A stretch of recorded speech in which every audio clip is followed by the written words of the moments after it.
एक महिला नींद से जागी और पाया कि किसी ने उसे छोटी स्कर्ट पहना दी है। उसे नहीं पता कि उसे पिछली रात कौन होटल में लेकर आया। जब उसने टेबल पर बिखरे कपड़े देखे तो उसे कुछ भी याद नहीं आया, लेकिन जब उसने अपना फोन खोला तो पाया कि वह पहले ही खबरों की सुर्खियों में है और इंटरनेट पर उसके होटल में होने की बात फैल रही है। वह अभी कार चलाकर निकलना ही चाह रही थी कि उसे बड़े बड़े मीडिया द्वारा घेर लिया गया।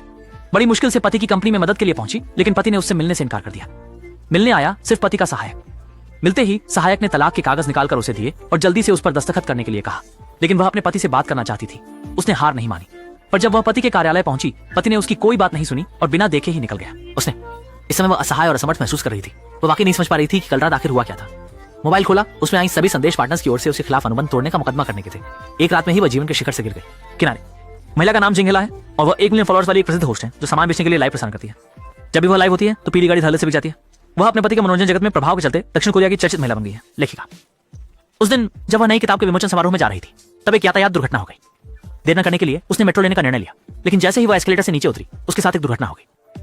सौभाग्य से एक युवा व्यक्ति ने उसे बचा लिया। हीरा की ऊंची एड़ी के जूते की एड़ी को टूटा देखकर उस युवक ने बैंडेड निकालकर एड़ी को लपेट दिया और ध्यान से जूते पहनने में उसकी मदद की। इन सब के बाद लंबे समय से पति की उपेक्षा झेल रही हीरा का दिल तेजी से धड़कने लगा।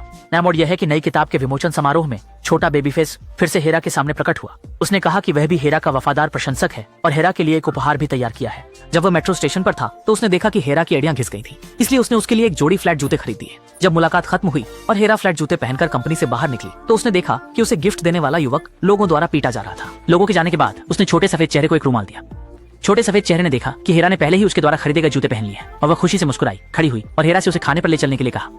हालांकि खाना खाते समय छोटे सफेद चेहरे ने हीरा की खूब तारीफ की और कहा कि वह भी हीरा की तरह जल्दी सफलता, और जो लोग उसे मार रहे थे वे सूदखोर थे। उसने अपनी मां के इलाज के लिए घर पैसे भेजने के लिए उधार लिया था, इसलिए अब उसके पास कोई विकल्प नहीं बचा। दुखद अनुभव की कहानी ने हीरा की सहानुभूति जगा दी, इसलिए वह जो शराब नहीं पीना चाहती थी वह एक गिलास पीने के लिए सहमत। हालांकि शुरुआत थी लेकिन अंत नहीं। सोजू का एक एक करके गिलास हीरा द्वारा पी लिया गया।